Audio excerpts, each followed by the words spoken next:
예, 전혀 다른 두 종류의 잔치라는 제목으로 말씀을 전합니다. 오늘 본문에는요, 두 종류의 잔치가 나옵니다. 첫째 잔치는 예수님을 반대하고 복음을 거부하는 사람들이 모여있는 화려한 헤롯 왕궁에서의 생일 잔치입니다. 여러분 보시는 왼편에 있는 잔치입니다. 또 오른편에 있는 잔치는 예수님을 따르고 또 복음을 받아들인 사람들을 위한 예수님이 광야에서의 잔치입니다. 첫 번째 잔치는 왕궁에서의 잔치라 화려합니다. 먹을 음식도 많습니다. 사람들도 귀족들이 초청을 받았겠지요. 그러나 첫 번째 잔치는 겉모양은 화려하였지만 죽음의 잔치입니다. 두 번째 오른편 잔치는 예수님이 마련한 잔치, 기적의 잔치입니다. 광야에서 벌인 잔치입니다. 가난하고 병들고 어려운 사람들이 모인 잔치이지만 주님께서 벌이신 잔치라 기적의 잔치라고 명명할 수 있습니다. 첫 번째 헤롯 왕이 준비한 죽음의 잔치의 내용은 복수심과 분노로 가득한 잔치입니다. 왼편에 나오는 그 잔치의 주인공은 헤롯이라고 이름하는데 본명은 헤롯 안티파스입니다. 헤롯 안티파스의 아버지는 그 유명한 헤롯 대왕의 아들입니다. 헤롯 대왕이 누군가 하면 예수님이 태어나셨을 때 동방박사가 와서 메시아가 태어났다는데 어디서 태어납니까? 라고 질문을 드렸던 그 당시의 왕, 예수님 당시의 왕이 그 헤롯 대왕입니다. 헤롯 대왕이 죽고 나서 나라를 이스라엘 그 나라를 넷으로 나누었습니다. 넷으로 나누어서 4명이 통치하게 되어 있는데 예수님이 주로 사역한 곳은 갈릴리 지방이라고 하는 곳입니다. 그 갈릴리 호수를 주변으로 한 갈릴리 지방을 다스리던 왕이 오늘 본문에 나오는 분봉왕, 한 지역을 도지사와 같은 그런 왕, 헤롯 안티파스. 오늘 본문에는 그냥 헤롯 왕이라고 되어 있는 헤롯 대왕의 아들 헤롯 왕입니다. 헤롯 왕의 아버지 헤롯 대왕이라고 불리는 그분은 아내가 넷이었습니다. 둘째 부인인가 셋째 부인에게도 자녀가 나왔는데 오늘 본문에 나오는 헤롯 왕의 이복형, 배다른 형인데 이름이 빌립입니다. 빌립의 아내의 이름이 헤로디아입니다. 헤로디아가 예뻤답니다. 그런데 이 헤롯 안티파스, 본문에 나오는 이 헤롯 안티파스가 이복형 빌립의 아내인 헤로디아를 보고 한눈에 반했습니다. 그래서 헤로디아와 둘이 의사소통을 하며 그 현재 남편 빌립과 이혼을 합니다.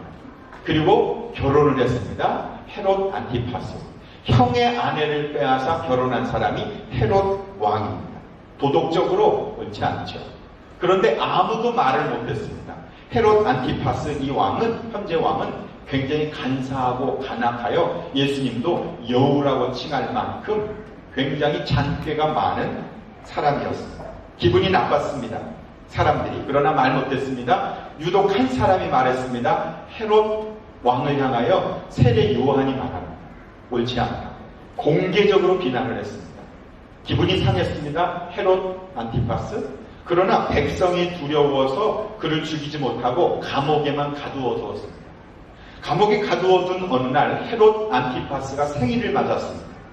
그런데 헤롯 안티파스만 기분 나빴던 것이 아니라 그와 본래의 남편과 이혼을 하고 현재 왕인 헤롯과 결혼한 헤로디아가 세례 요한으로부터 비난받은 것이 굉장히 기분이 나빴지 않겠습니까? 그래서 이 헤로디아는 그 세례 요한을 어떻게 하면 죽일까를 생각을 하고 있었던 어느 날 새로 결혼한 헤롯 왕이 생일 잔치가 열렸습니다. 결혼한 헤로디아는 자신의 딸을 이용해서 세례 요한을 죽일 계략을 짰습니다. 딸을 헤롯 왕 앞에서 춤을 추게 합니다. 춤을 잘 추었던 것 같습니다. 기분이 좋았습니다. 헤롯 왕 술 많이 취했겠죠? 헤로디아를 불렀습니다. 너가 원하는 것은 무엇이냐? 다 해줄게. 그때 헤로디아의 딸이 엄마에게 가서 물어봅니다. 엄마, 뭘 해달라고 할까요? 헤로디아가 기회 같다 생각하고 감옥에 있는 세례 요한의 목을 쟁반에 담아달라 말하라. 헤롯 안티파스는 사람들 앞에서 이미 맹세했기 때문에 거절하지 못하고 명령을 내렸습니다. 그래서 세례 요한이 그때 목숨을 빼앗기고 말았습니다. 그 내용이 6절부터 11절까지 나옵니다. 제가 다시 한번 읽어보겠습니다. 그런데 마침 헤롯의 생일에 헤로디아의 딸이 손님들 앞에서 춤을 추어 헤롯을 즐겁게 해주었다. 그리하여 헤롯은 그 소녀에게 청하는 것은 무엇인지 주겠다고 맹세로서 약속하였다. 소녀는 자기 어머니가 시키는 대로 말하였다. 세례자 요한의 머리를 쟁반에 담아 이리로 가져다 두십시오. 왕은 마음이 괴로웠지만 이미 맹세하였고 손님들이 보고 있는 앞이므로 그렇게 해주라는 명령을 내리게 되었다. 그래서 그는 사람을 보내서 감옥에서 요한의 목을 베게 하였다. 그 머리를 쟁반에 담아 가져다가 소녀에게 주니 소녀는 그것을 자기 어머니에게 가져갔다. 헤롯 왕과 헤로디아는 세례 요한이 하는 말을 받아들이질 않았습니다. 오히려 그것을 마음속에 복수심으로 분노로 간직하였고 자신의 생일날, 남편의 생일날 하나님의 종 세례 요한의 목을 베는 잔행을 악행을 저질렀습니다. 헤롯 왕은 그 잔치는 분노와 적개심과 복수의 피바람이 부는 악의 잔치가 되어버리고 말았습니다. 여러분, 우리가 마음속에 분노를 품거나 복수심을 품는다는 것이 얼마나 무서운지를 헤롯을 통해 깨닫게 됩니다. 마음에 분노를 품으면, 복수심을 품으면 본인뿐만, 다른 사람뿐만 아니라 그 자신도 큰 상처를 입게 됩니다. 사람들은 언제 복수심을 느낍니까? 여러분, 언제 마음속에 복수해야지, 갚아야지, 두고 보자, 이런 마음속에 분노를 갖습니까? 헤로디아처럼 나의 잘못에 대해서 누군가가 직언할 때, 그럴 때 두고 보자, 이런 마음을 품습니다. 아닌 것 같아 보이지만 다 그렇게 합니다. 아내가 저에게 저의 가장 아픈 부분을 찌르면 두고 보자, 언젠가 내가, 이런 마음 갖게 됩니다. 그리고 그럴 기회를 찾고요. 아내들은 남편의 약점을 너무너무 잘 압니다. 그래서 그것을 밟습니다. 때가 오면. 그것이 우리들의 모습입니다. 또 큰 손해를 당하거나 누군가에게 배신을 당하면 복수하고 싶은 마음을 갖게 됩니다. 또 때로는 지나친 정의감에 복수하고자 하는 마음을 갖습니다. 정의감은 나쁜 것은 아닙니다. 옳고 그른 것에 대해서 분별하여 옳은 것을 이야기하는 건 잘못된 것은 아닙니다. 그러나 오직 나만 옳고 다른 사람은 틀렸다고 하는 지나친 정의감은 분노를 만들고 복수하게 됩니다. 이렇게 복수하고자 하는 마음을 품으면 인격적으로, 관계적으로, 육체적으로 굉장히 해롭습니다. 여러분, 마음속에 분노를 품고 살아가면 어찌 그 마음이, 그 삶이 건강할 수가 있겠습니까? 위장병, 고혈압, 암, 이런 모든 것들의 원인이 스트레스인데, 그 스트레스는 바로 그 부정적 감정을 마음에 갖고 있을 때 나타나는 증상들입니다. 관계도 좋아지지 않습니다. 그럼 어떻게 이 마음의 분노와 복수심을 해결할 수 있을까요? 내가 해결하려고 하지 말라 성경은 말씀합니다. 로마서 12장 19절을 보십시오. 사랑하는 여러분, 여러분은 스스로 원수를 갚지 말고 그 일은 하나님의 진노하심에 맡기십시오. 성경에도 기록하기를 원수 갚는 것은 내가 할 일이니 내가 갚겠다고 주님께서 말씀하신다 하였습니다. 여러분 마음속에 아직도 누군가에 대한 마음의 적개심, 언젠가 보자, 내가 만나면, 이런 생각을 가지고 있다면 오늘 해결하셔야 됩니다. 이거 해결하지 아니하면 내 마음에 분노와 복수심이 가득해 누구를 향하여서, 그게 아버지일 수도 있고 어머니일 수도 있고 자녀일 수도 있고 부부일 수도 있고 가족일 수도 있고 이웃일 수도 있습니다. 그 분노와 적개심과 복수심을 가지고 있으면, 그러면 나도 힘들고 관계도 힘들고 그것이 주변 사람들에게 다 영향을 주기 시작합니다. 제가 요즘 행복의 길이라는 것을 한 집사님과 월요일날 합니다. 지금 5번째 했는데 참 좋아요. 전 여러분에게 제가 해서가 아니라 이 행복의 길을 꼭 하셨으면 좋겠어요. 그래서 저는 여러분이 행복의 길 인도자가 되는 게 저의 지금 기도 제목인데, 제가 한 분만 하고 있는데 이제 앞으로 시간을 내서 더 좀 많이 하려고 그래요. 그 내용들 보면 내 안에 얼마나 열등감과 수치심과 그리고 어려서부터 자라면서 가지고 있는 복수하고자 하는 마음이 참 많다는 걸 알게 됐어요.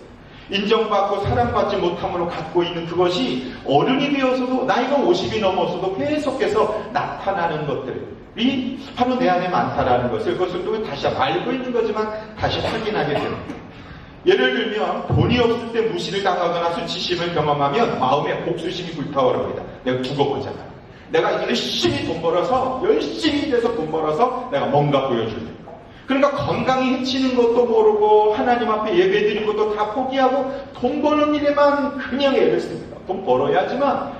그럼 그 마음속에 그것이 복수심으로 자기하게 되면 그렇게 나타나는 겁니다. 너무 가난해서 학교를 못 다녔습니다. 그런 마음속에 내가 안 되면 우리 자녀들이라도 좋은 학교를 보내서 내가 뽕대를 보여줘야 돼.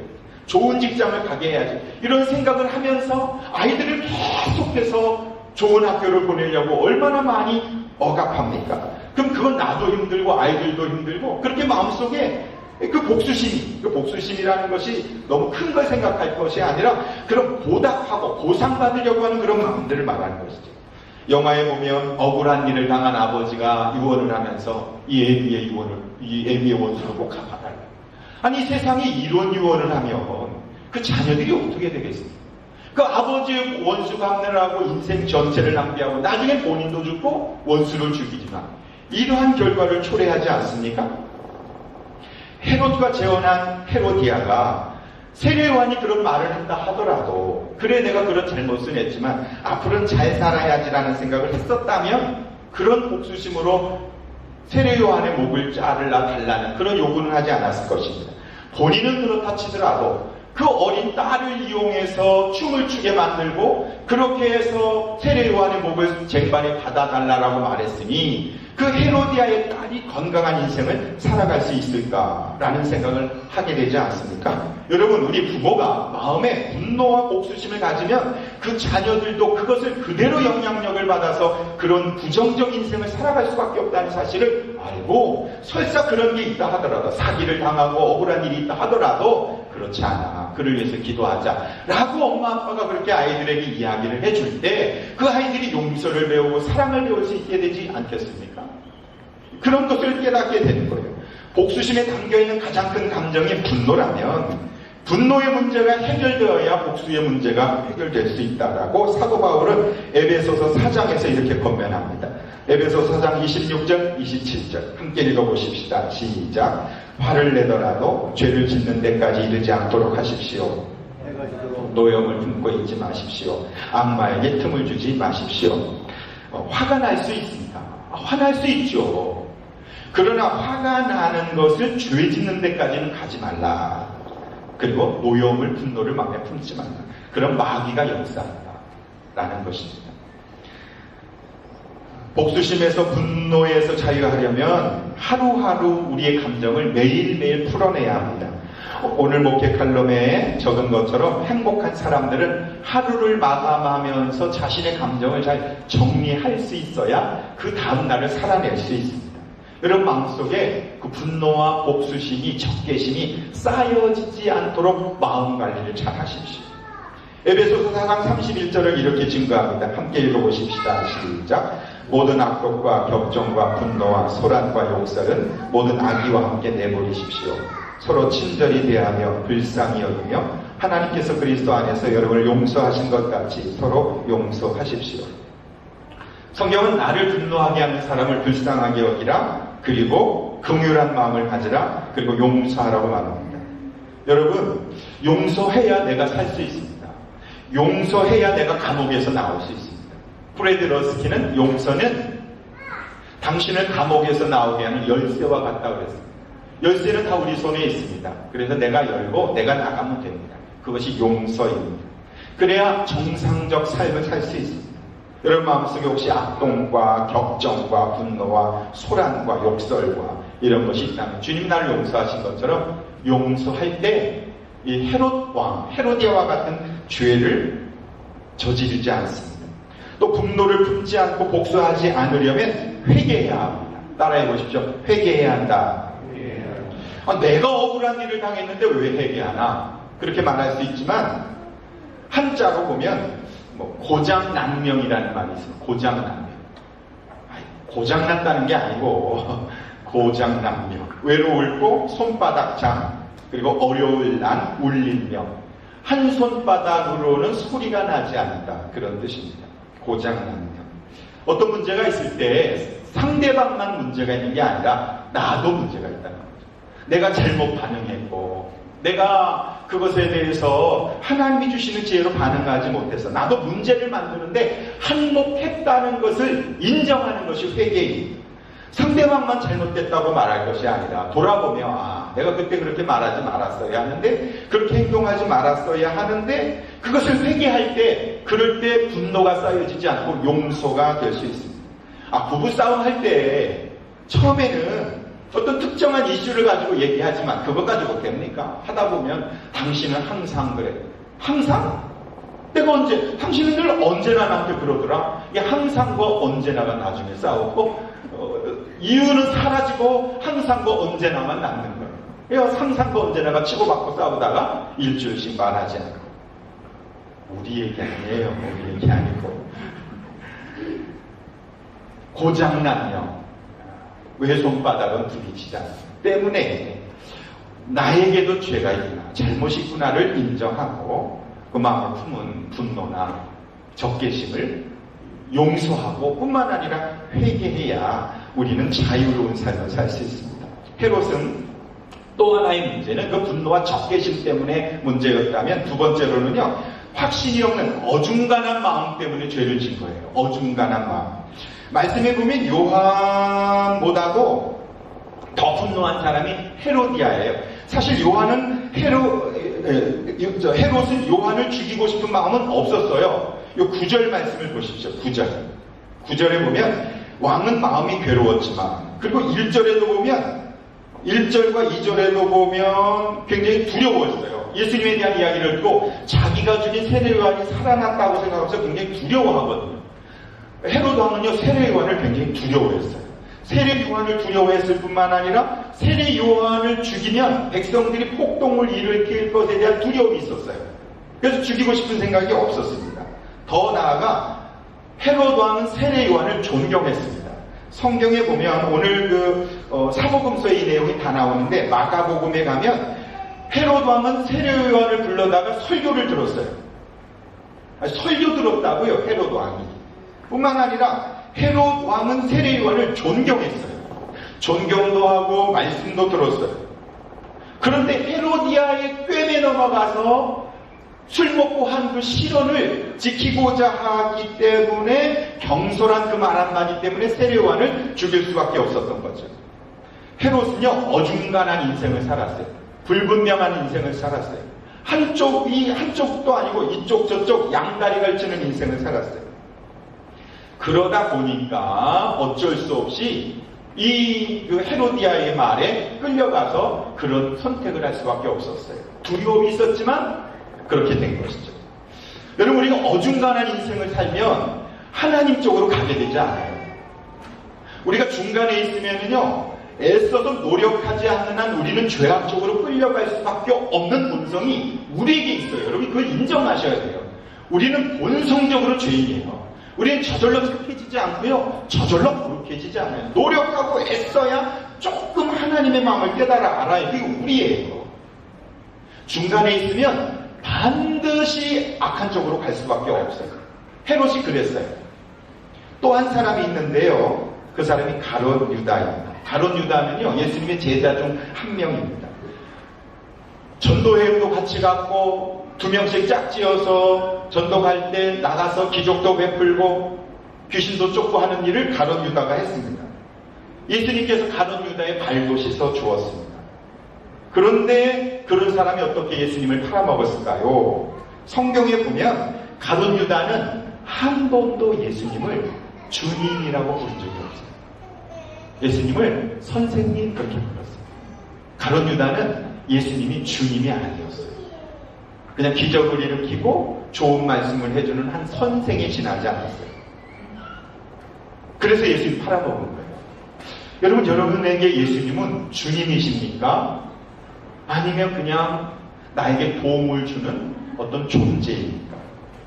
그래서 확신 없는 인생을 살았기 때문에 결국 예수님 팔아버릴 수밖에 없었어요. 또 한 사람이 있습니다. 빌라도입니다. 본디오 빌라도. 본디오 빌라도 예수님이 죄가 없다는 사실을 알았습니다. 근데 사람들이 두려워서 예수님 풀어주지 못했습니다. 마가복음 27장 24절에 보면 빌라도는 자기로서는 어찌할 도리가 없다는 것과 사람들이 폭동을 일어나려고 하는 것을 보고 물을 가져오너라 그리고 무리 앞에서 손을 씻으며 말했다. 나는 이 사람 예수의 피해에 대하여 책임 없으니 여러분이 알아서 하시오. 여기 손 씻었다라고 하는 이 단어를 통해서 요즘 우리가 손 씻는 거예요. 아, 손 씻었다. 나 소매치기에서 손 씻었어. 나와 상관없어. 그렇게 말합니다. 그런데 빌라도가 세숫대야에 손은 씻었지 모르지만 예수님을 십자가에 못 박아 죽이라고 하는 그 명령은 지금까지 우리가 본디오 빌라도에게 고난을 받아서 라고 신앙 고백을 하고 있잖아요. 이 세상에 이와 같이 저주받은 인생이 어디 있습니까? 사랑하는 여러분, 우리가 어중간한 자세로 신앙생활하면, 확신 없이 교회를 다니면 우리가 얼마나 위험한 사람인지 몰라요. 우리가 가룟 유다가, 우리가 본디오 빌라도가, 우리가 헤롯 왕이 될 수 있는 사람이 바로 우리들이라고요. 중간에 있으면 그래요. 이것도 좋고 저것도 좋고 이래도 상관없고 저래도 상관없는 그 양다리 걸치는 신앙. 그러면요, 신앙이 자라지가 않고요. 어려움이 생기면 반드시 악한 쪽으로 가지 좋은 쪽으로 가게 되지 않습니다. 그래서 오늘 결단하셔야 돼요. 내가 무슨 일이 있어도 사나 죽으나 오직 예수님만 의지하며 살겠습니다라고 여러분이 결단을 해도 신앙생활을 하다 보면 얼마든지 우리는 시험에 걸려 쓰러질 수밖에 없는 사람들이 우리예요. 중간에 있으면 안 돼요. 교회도 그래요. 교회 한번 가볼까? 뭐 이런 생각을 하시면, 그럼 어려움이 있으면 반드시 또 다른 교회를 찾게 되고 또 다른 신앙생활을 찾을 수밖에 없어요. 어중간한 신앙생활을 포기하시고 한쪽으로 완전히 주님 앞에 붙잡힌 바 될 때 우리는 비로소 주님의 참된 제자로 살아갈 수 있습니다. 확실히 믿는지 안 믿는지를 어떻게 아느냐 하면 하나님과의 관계를 보면 알 수 있어요. 하나님과의 관계. 그 하나님 관계는 어떻게 확인할 수 있는가? 예배를 드리느냐 안 드리느냐 보면 알 수 있어요. 뭐 우리가 살다 보면 피치 못하게, 뭐 저도 그런 것처럼 특별한 상황 속에서 예배 못 드릴 수 있죠. 그러나 수시로 예배에 빠지는 것은 결국 확신이 없는 거예요. 그러니까 하나님에 대한 확신이 없는 거죠. 정말 하나님에 대한 확신이 있으면 무슨 일이 있어도 내가 주일 예배만큼은 지키겠다고 하는 결단을 하게 되지 않습니까? 특별한 사정이 없는 한 말이죠. 적당히 어중간한 믿음 생활하면 금방 시험이 오면 금방 넘어집니다. 여러분, 국민학교 다닐 때 제가 띠틀 한 적이 있거든요. 다 하셨을 거예요. 띠틀이 몰라서 그림을 준비했습니다. 이게 띠틀이에요. 띠틀 할 때 앞에 있으면 여러분 자신있게 가서 딱 치고 넘어가야 그래 넘어가요. 안 그러고요. 막 어물쩍 이러다 가면요 이렇게 돼요. 못 넘어가요. 절대 못 넘어가요. 마음에 자신있게 탁 넘어가야 그나마 넘어가지, 안 그러고 어물쩡하면 중간에 걸치거나 내려가다가 엉덩이 부딪혀서 꼬리뼈 얼마나 아픈지 몰라요. 자신있게 하셔야 돼요. 확신있게 해야 돼요. 적당히 어중간하게 하면 긴가민가 하면 허리 다쳐요. 넘어지고 못 넘어가요. 무엇이든지 마음을 확실하게 정하고 해야 재미가 있고 결과도 있고 열매가 있지 않습니까? 이 가정교회에 대한 것도 제가 그래요. 만약에 제가 지금 이거 아니고 다르게 이러면 가정교회 성공 못해요. 저는 이거밖에 없다. 난 가정교회 아니면 안 한다. 이런 마음의 결심을 해도 될까 말까 한 거예요. 여러분, 신앙생활하면서도 그래요. 예수님 영접했으면 됐다. 주님만 의지하고 살겠다. 이게 분명하게 어중간하게 예수 믿지 말고 그렇게 해야 장애물을 넘어갈 수 있어요. 그래야 띠틀에서 넘어갈 수 있다고요. 이것이 헤롯의 잔치를 통해 배우는 교훈입니다. 마음의 복수심이나 분노심 그거 해결하자. 용서하자. 그리고 그 분노를 잘 해결할 뿐만 아니라 확신 있게 중간에 걸쳐 있지 말고 분명한 신앙생활, 어중간하게 예수 믿지 말고 확실하게 예수 믿자. 한 곳으로 분명히 정하자. 그래야 넘어갈 수 있어요, 문제들을. 그래야 하나님이 넘어갈 수 있는 힘을 주시죠. 두 번째의 기적은 예수님이 광야에서 하신 기적입니다. 이 말씀의 내용은 여러분 많이 들으셨기 때문에 요약해서 말씀을 드립니다. 예수님이 세례 요한의 장례식을 들었습니다. 근데 예수님께서는 그것을 듣고 조용히 떠나십니다. 12절, 13절에서 15절까지의 말씀 제가 읽어봅니다. 요한이 제자들이 와서 그 시절을 거두하다가 장사 지내고 나서 예수께 가서 알려드렸다. 예수께서 그 말을 들으시고 거기에서 배를 타고 따로 딴 곳으로 물러가셨다. 이 소문이 퍼지니 무리가 여러 동네에서 몰려나와 걸어서 예수를 따라왔다. 예수께서 배에서 내려 큰 무리를 보시고 불쌍히 여기시고 그들을 가운데 앓는 사람을 고쳐주셨다. 저녁 때가 되니 제자들이 예수께 다가와서 말하였다. 여기는 빈들이고 날도 이미 저물었습니다. 그러니 무리를 쳐보내어 제각기 먹을 것을 사먹게 마을로 보내시는 것이 좋겠습니다. 그렇게 제안을 했다라는 말씀입니다. 근데 예수님께서 너에게 있는 것을 좀 가져와 봐라. 그랬더니 어떤 소년이 빵 5개와 물고기 2마리를 가져왔고 예수님 그것을 가지고 하나님 앞에 기도하고 나누어줬더니 5,000명이 먹고 12강주기가 남았다. 그게 이제 이 오병이어의 말씀 내용 아닙니까? 그럼 어떻게 이런 일이 일어날 수 있을까? 아니 어떻게 빵 5개 물고기 2마리로 5,000명이 먹을 수 있을까? 그래서 이게 이성적으로 해석이 안 되니까 이렇게 해석을 하는 사람들이 있습니다. 한번 들어보십시오. 유대인들은요, 이게 옳다는 게 아니고 이렇게 해석할 수도 있다라는 거예요. 유대인들은 사전에 철저히 계획하는 사람들이에요. 꼼꼼한 사람들입니다. 그래서 아무런 준비가 없이 광야로 나가질 않아요. 그래서 도시락을 다 가지고 간 거예요. 그런데 예수님께서 이제 제자들이 이제 그만 가게 하시죠. 우리에게 먹을 게 없습니다. 그랬더니 너희가 먹을 걸 줘라. 그래서 좀 먹을 걸 좀 나눠 먹자 그러고 막 다녔는데 아무도 안 꺼내는 거예요. 도시락을. 그래가지고 아무것도 없어요. 근데 한 아이가 자기가 있는 걸 그걸 가져온 거예요. 근데 그 모습을 보고 그 앞에 있었던 수많은 남자들만 5,000명이니까 여자들까지 아이들까지 한 15,000명 되겠죠. 그런 사람들이 부끄러움을 느낀 거예요. 그때서야 이제 집에 몰래 숨겨놓은 도시락을 이렇게 꺼내놓기 시작하다 보니까 안 가져온 사람하고 나눠 먹고 나면 5,000명이 다 먹었다 이거죠. 이해가 되죠? 그래가지고 이제 제자들이 나중에 예수님 생각하면서 오병이어로 5,000명이 먹었다 이렇게 예수님을 좀 신격화하기 위해서 기록했다. 이렇게 이제 설교를 하거나 가르치는 사람들이 많아요. 근데 그런 교회는요, 다 문 닫아요. 사람들이 안 모여요. 독일 교회가 그렇고 유럽 교회가 그래요. 자유주의 신학자들이 그렇게 해요. 사람들이 이해할 수 있는 이야기를 하는 거예요. 기적을 없애는 거죠. 그런데 만약에 그러면 그럼 뭐로 예수 믿어요? 아니 그 예수님이나 우리나 똑같은데 왜 우리가 예수님께 가서 기도를 해요? 똑같은 인간에게. 그렇게 성경하는 그 설교, 성경 그것은 옳지 않다. 왜 그러냐 하면 하나님의 기적은 초자연적인 기적이에요. 여러분 초자연적이라고 하는 것은 무엇인가 하면 자연을 초월한 것을 초자연적이라고 말하지 않습니까? 기적은 초자연적인 것이기 때문에 과학으로는 설명이 안 됩니다. 근데 우리는 너무 과학과 이성에 너무 사로잡혀서 그 과학과 이성을 뛰어넘는 초자연적, 자연적 현상을 뛰어넘는 것에 대해서 받아들이려고 하지 않아요. 그 기적을.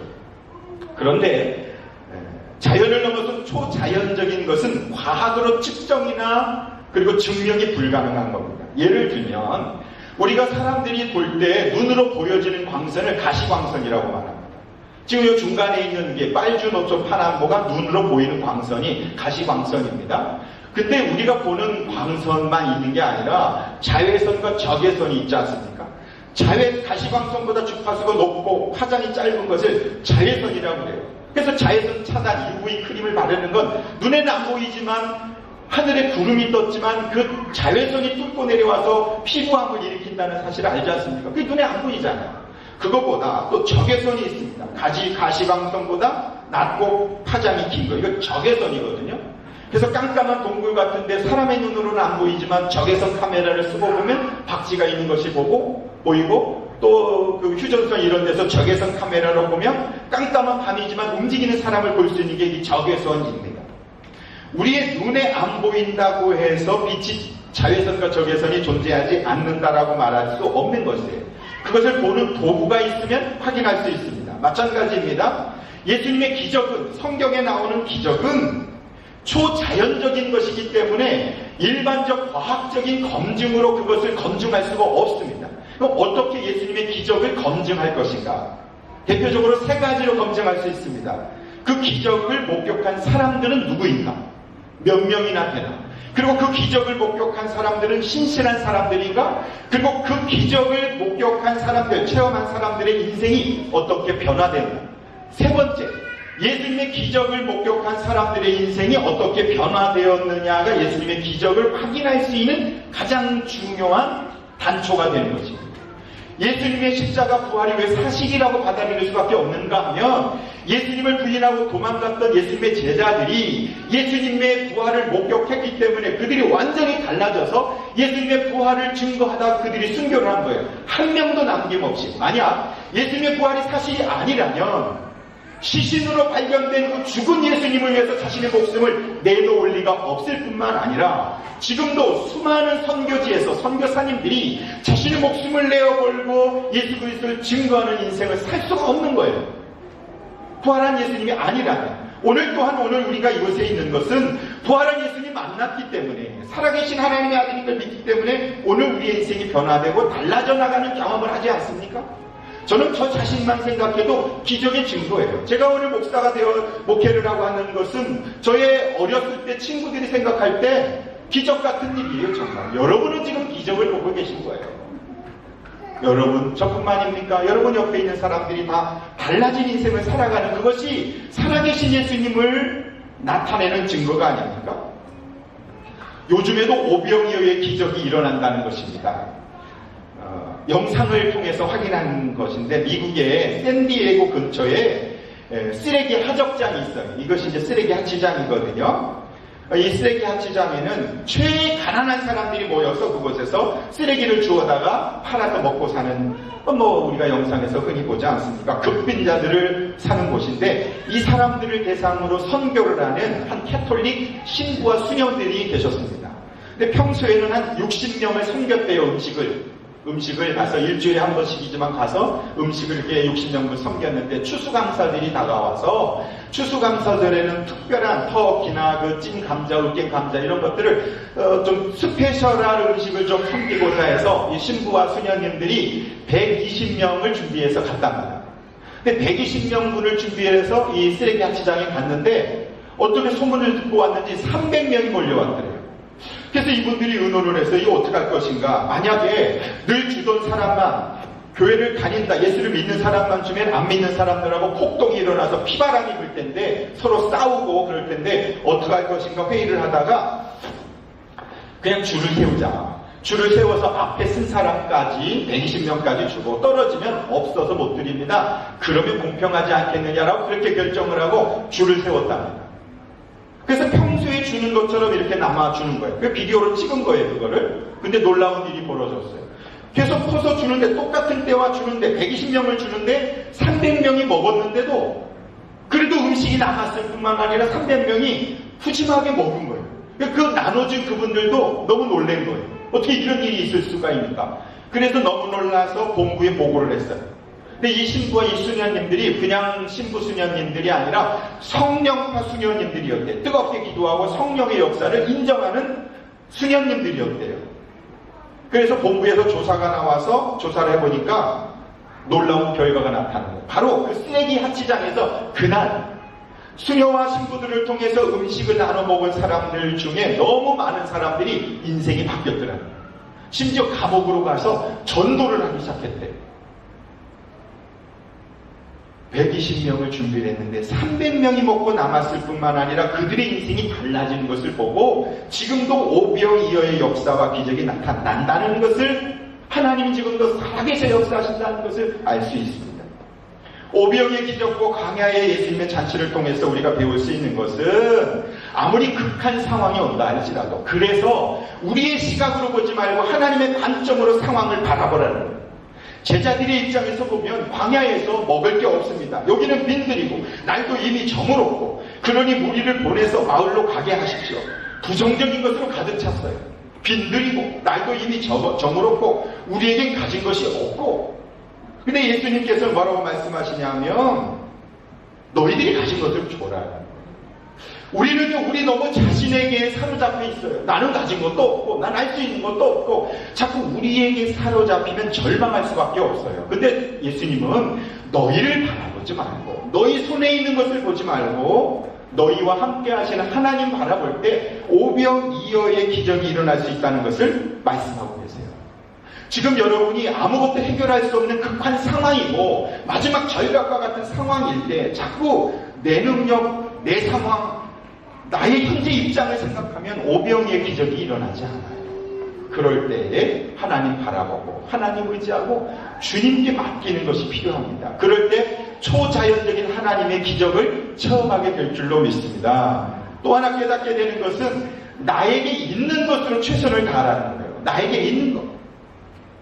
이 제자들은 뭐라고 말하냐면 이렇게 사람은 많은데 우리가 어떻게 저들을 먹이겠습니까? 그런데요, 예수님은 꼭 많은 것을 요구하시진 않아요. 그냥 너에게 있는 것이면 족하다라는 거예요. 이것뿐입니다. 오병이어뿐입니다. 그럼 예수님께서 그것을 받으셔서 축복하시고 그거 예수님께서 해결해 나가시는 거예요. 우리는 뭔가 내가 많이 알고 많이 가지고 그리고 내가 많이 알면 하나님의 일을 할 수 있다고 생각합니다. 그러나 내가 가진 거 별거 아니어도 상관없습니다. 그것을 주님 앞에 내어놓는 것이 중요합니다. 그럴 때 하나님께서 하나님의 기적으로 역사하십니다. 또 하나 깨닫는 것은 나는 공급자가 아니라 분배자라는 것입니다. 따라해 보시면 나는 공급자가 아니라 분배자이다. 예수님의 제자들은요, 우리가 가서 어떻게 200데나리온의 빵을 사겠습니까? 우리가 가서. 지금으로 말하면 한 시급 15불 정도 계산해 보니까 한 24,000불 정도 되는 거예요. 아니 우리가 어떻게 24,000불 정도 되는 것을 준비해서 음식을 먹입니까? 제자들은요, 예수님이 너희가 먹이라 그러니까 자기들이 가지고 있는 것을 먹이라는 줄 알고 착각한 거예요. 19절 말씀을 보십시오. 예수께서는 무리를 풀밭에 앉게 하시고 나서 빵 5개와 물고기 2마리를 들고 하늘을 우러러보시고 축복 기도를 드리신 다음에 떼어서 제자들에게 주시니 제자들이 이를 무리에게 나누어 주었다. 예수님이 주셨어요. 그리고 제자들은 그냥 나누어 준 것에 지나지 않아요. 왜 우리가 주님의 일을 하면서 짜증이 나냐면 내가 뭔가 하려고 하기 때문에 그래요. 내게 있는 것으로 섬기고 내가 가진 것으로 사랑하고 내 능력으로 뭔가 하려고 하니까 짜증나는 거예요. 힘들어요. 내가 뭘 할 수가 있겠어요. 난 공급자가 아니에요. 주님이 내게 공급해 주신 것으로 우리는 나누어 주는 것만 하면 돼요. 신앙생활 하면서 자꾸 너무 무리하게 하려고 하지 않았으면 좋겠어요. 너무 욕심 부리지 않았으면 좋겠어요. 저도 마찬가지고 그냥 주님이 주시는 사람으로, 주님이 허락해 주시는 물질로, 주님이 허락해 주시는 능력으로 하면 되는데 많이 주시면 많이 하면 되고 적게 주시면 적게 하면 되거든요. 근데 목회하면서 보면 내 능력의 한계를 뛰어넘어서 더 많이 하려고 할 때 어려움이 생기더라고요. 그래서 제가 오늘 말씀을 좀 깨닫는 것은 내가 주님이 나에게 공급해 주시는 것만 가지고 하면 되겠구나, 그런 걸 깨닫게 됩니다. 주님이 만들어 주세요. 너는 내가 너에게 주는 것으로 하면 되지 네가 뭘 만들 수가 있겠느냐라고 말씀합니다. 그러므로 주님 앞에 우리가 오병이어와 같은 인생이라도 드리면 능력 주세요, 은혜 주세요, 지혜 주세요. 그럼 그것 가지고 하면 그게 주님이 베풀어 주신 오병이어의 잔치 되는 것입니다. 너무 무리하게 욕심내지 말고, 또 여러분의 삶 속에서 지금 비즈니스를 하거나 직장을 다니거나 신앙생활을 할 때 나에게 주어주신 한계 속에서 주님께서 주신 은혜 속에서 순종하며 살아갈 때 내가 하는 것이 아니라 주님이 주신 것으로 해나갔으면 좋겠습니다. 말씀을 맺습니다. 예수님께서 마련하신 잔치는 겉으로 보면 가난한 사람들의 잔치였지만 거긴 기쁨이 있고 초자연적인 기적이 있었습니다. 그러나 헤롯 왕의 잔치는 겉은 화려하고 웅장했지만 그것은 분노와 적개심과 복수심의 잔치고 그것은 죽음의 잔치였습니다. 헤롯의 궁전으로 가는 길은 넓은 길이고 화려한 길입니다. 분노와 복수심으로 가득한 길입니다. 그 길은 사망의 길입니다. 그러나 예수님을 따라 광야로 가는 길은 좁은 길이고 배고프고 힘든 길입니다. 그러나 예수님을 따라갈 때 주님의 은혜와 능력을 체험할 수 있습니다. 여러분에게 허락해 주신 그 오병이어의 기적을 가지고 허락해 주신 능력으로 그렇게 순종하며 나갈 때 또 다른 오병의 역사가 여러분의 삶을 통해 일어나고 기쁨과 감사의 기적이 일어나지 않겠습니까? 어느 잔치로 나아갈지의 선택은 저와 여러분에게 달려 있습니다. 어디로 가시겠습니까? 기도하겠습니다. 이 시간 잠시 동안 조용한 마음